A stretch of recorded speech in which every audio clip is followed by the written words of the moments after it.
Dites-moi, quand vous pensez Katmandou, Népal, Himalaya, c'est quoi les images un peu qui vous viennent? Parce que pour moi, c'était le pays que j'avais le plus envie de voir quand je suis parti en voyage. Et quand j'y suis enfin arrivé, c'est le dernier pays que j'ai vu, j'ai été estomaqué. J'ai été vraiment ébloui et à la fois choqué en bien comme en mal. Dans cette vidéo, je vais vous parler de 3 grandes choses.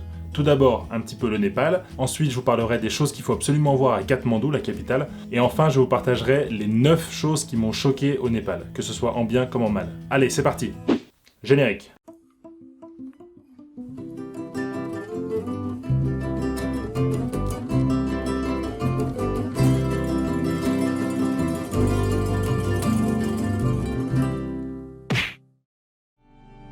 Bienvenue sur Les Vadrouilles de Fred, la chaîne YouTube pour partir avec moi en voyage dans mes aventures, que ce soit au bout du monde, au bout de la rue ou dans mes randonnées. Ici vous trouverez des récits de voyage, des astuces pour voyager, des tutos et aussi des découvertes et des anecdotes en tout genre.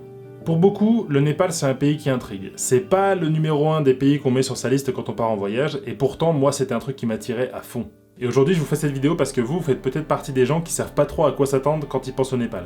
Perso, vous le savez déjà, je vous l'ai déjà dit dans les 30 vidéos d'avant de mon voyage, je suis parti en voyage du coup à peu près 100 jours sur la route de la Suisse jusqu'au Népal, et le Népal c'était le pays que je voulais absolument voir avant de rentrer. Et franchement il m'est arrivé pas mal de galères pendant mon voyage, que ce soit du matériel ou des choses comme ça, et je me suis dit non, tant que j'ai pas vu le Népal, je rentre pas. C'était vraiment pour moi le but un peu ultime. Alors pourquoi? Je pense que, étant passionné de randonnée depuis quelques années, c'était un petit peu l'Eldorado, quoi, l'endroit à voir pour faire de la randonnée. Ces montagnes absolument incroyables qui dépassent les 7000 mètres, ces paysages, et voilà. Moi je voulais juste, franchement, voir l'Himalaya. Et d'ailleurs, je vous l'ai raconté dans ma vidéo sur mon trek, quand j'ai vu l'Himalaya pour la première fois, je me suis mis à pleurer comme un gamin. Et aussi, je voulais aller au Népal parce que dans le cadre de mon projet de voyage solidaire, il y avait 2 associations que je pouvais aller aider et rencontrer sur place. Donc j'y ai posé les pieds le 19 novembre 2017, ça fait quasiment 2 ans et demi. Et du coup là-bas, j'ai logé dans 2 familles qui m'ont accueilli comme un ami. J'ai rencontré 2 associations, j'ai fait un trek dans l'Himalaya, j'ai vécu à la vie népalaise pendant quelques jours, donc c'était vraiment pour moi un voyage vraiment intense. Comme je vous le disais, première partie, le Népal. Le Népal, ce qu'il faut savoir, c'est que c'est un petit pays qui est enclavé entre 2 énormes pays, la Chine au-dessus et l'Inde en dessous. C'est un pays qui est tout en longueur, qui s'étend sur 800 km de long sur environ 200 km de large, et ce qui est assez impressionnant, c'est que, on sait qu'il y a des montagnes au Népal. L'altitude au Népal, au sud, vers la frontière indienne, c'est environ 80-100 mètres au-dessus de la mer, et au nord, c'est plutôt autour de 8000 avec l'Everest notamment, et puis les hauts sommets de l'Himalaya. Donc c'est un pays qui doit être un petit peu en pente, quoi. Il fait seulement 140 000 km², donc c'est 5 fois plus petit que la France qui fait environ 640 000 km². Et il y a 30 millions d'habitants. Il faut savoir que là-bas, la population est très rurale, il y a 87% de personnes qui vivent dans la campagne. Alors quand on va au Népal, on va pas chercher la mer, l'océan et les grandes plages, c'est clair, on y va pour la montagne. Et c'est normal, il y a 8 des 10 plus hautes montagnes du monde qui sont au Népal, dont l'Everest. Mais je vous reparlerai un peu des montagnes un peu plus tard dans la vidéo, dans les 9 choses qui m'ont choqué au Népal. C'est un pays qui a vraiment développé le tourisme autour de ses activités de montagne et tout ça, et du coup c'est très facile d'y accéder. Le visa il se fait directement à l'aéroport, donc quand on vient de l'Union Européenne, il suffit d'avoir son passeport, quelques dollars, prenez des dollars, c'est hyper important, et une photo d'identité. Et toutes les formalités de visa se font directement en atterrissant à l'aéroport. Et enfin, avant de vous parler un petit peu plus de Katmandou, la capitale, au Népal, ce qui m'a surpris, c'est que la religion là-bas, c'est à 80% hindou. Et moi je pensais vraiment que le Népal c'était un pays très bouddhiste, avec il y a le Tibet qui est juste au-dessus, la terre du Dalai Lama et tout ça, et en fait non, pas du tout, il y a 80% des gens qui pratiquent l'hindouisme, et le bouddhisme ça représente que 9%. Deuxième partie, ce qu'il faut absolument voir à Katmandou quand on arrive au Népal. Alors la plupart des vols touristiques vous font arriver à Katmandou, souvent on vient pas au Népal pour visiter Katmandou, mais on y passe souvent quelques jours, donc c'est important de savoir un peu les choses qu'il faut absolument voir avant de partir visiter d'autres régions du Népal. Alors tout d'abord, il y a un endroit qui est magnifique dont le nom est imprononçable, Swayambhunath, où on appelle ça aussi le Monkey Temple. Une image vaut mieux que 1000 mots, je vous laisse avec quelques vidéos que j'ai tournées là-bas sur place. Nous voilà arrivés au Monkey Temple. Alors c'est situé sur une colline de Katmandou, il faut monter 365 marches pour y arriver, donc exactement le nombre de jours dans l'année, je pense que c'est fait exprès. Et en arrivant en haut, il y a tout un complexe de temples bouddhistes absolument magnifiques.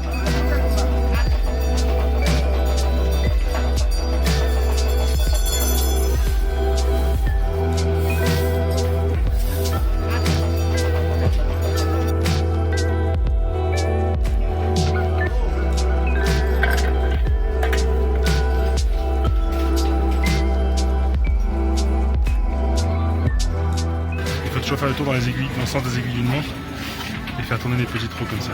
Très important de faire un nombre de tours qui soit impair, donc soit vous en faites 1, 3, 5, 7. J'aime en faire juste 2. Moi je suis parti sur 3 là.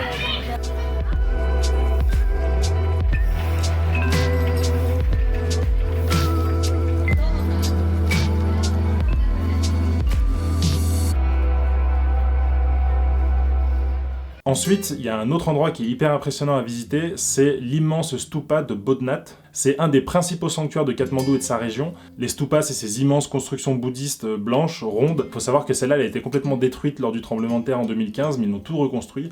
Et c'est vraiment magnifique, il y a beaucoup de gens qui vont se recueillir là-bas, on voit beaucoup de moines bouddhistes. Donc. Alors comme troisième lieu qu'il faut voir, c'est un grand temple hindou, le temple hindou de Pashupatinath, qui est très très beau.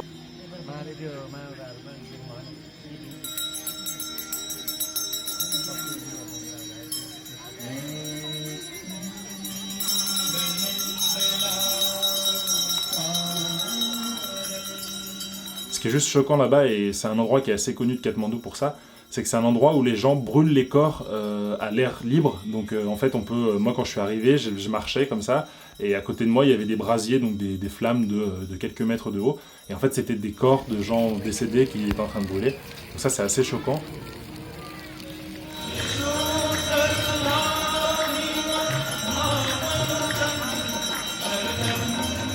Et enfin, les deux derniers endroits qu'il faut voir aussi, c'est la place du Darbar, donc au milieu de Katmandou, qui est très jolie. Et enfin, il y a le quartier qui est très touristique, qu'on appelle le quartier du Tamel, où là, il y a toutes les boutiques qui aident pour faire des treks, donc il y a plein d'équipements, on peut s'acheter des tonnes de choses. Et si on veut s'équiper facilement, acheter des cartes et tout ça, il faut aller dans le quartier du Tamel. C'est le quartier qu'on voit dans les films avec les drapeaux comme ça, népalais, qui pendent partout. C'est un peu le quartier vitrine de Katmandou pour le tourisme. Troisième partie, ce qui m'a choqué en bien comme en mal au Népal. Alors tout d'abord, les déplacements sont longs au Népal, mais tellement longs. Il y a en gros une route qui relie Katmandou à Pokhara. C'est la seule route à peu près goudronnée qui existe là-bas. Et sinon, tout doit se faire en jeep ou en bus, en prenant des chemins hyper escarpés. C'est une catastrophe. Moi, quand j'ai voulu descendre du village de Timouré, où j'avais aidé une association jusqu'à Katmandou, ça m'a pris la journée complète. On a crevé 3 ou 4 fois le pneu. Le trajet de Timouré à Katmandou, ça s'annonçait déjà mythique. À 10 dans une petite jeep. Mais là, en plus, on vient de crever un pneu. Pas de milieu de nulle part, tranquille. On était coincés à 9 dans une jeep. Moi, j'avais pris la place la moins chère. J'étais tout au fond avec mes 2 mètres coincés comme ça entre 9 Népalais. Vous connaissez la blague de la jeep qui crève 2 fois le même pneu dans le même trajet? Elle est excellente. Voilà, on est au milieu de la route. Et on n'a plus de roue de secours comme on l'a déjà utilisé. Comme une impression de déjà vu. Et c'est pas fini. 3e arrêt. On lâche rien.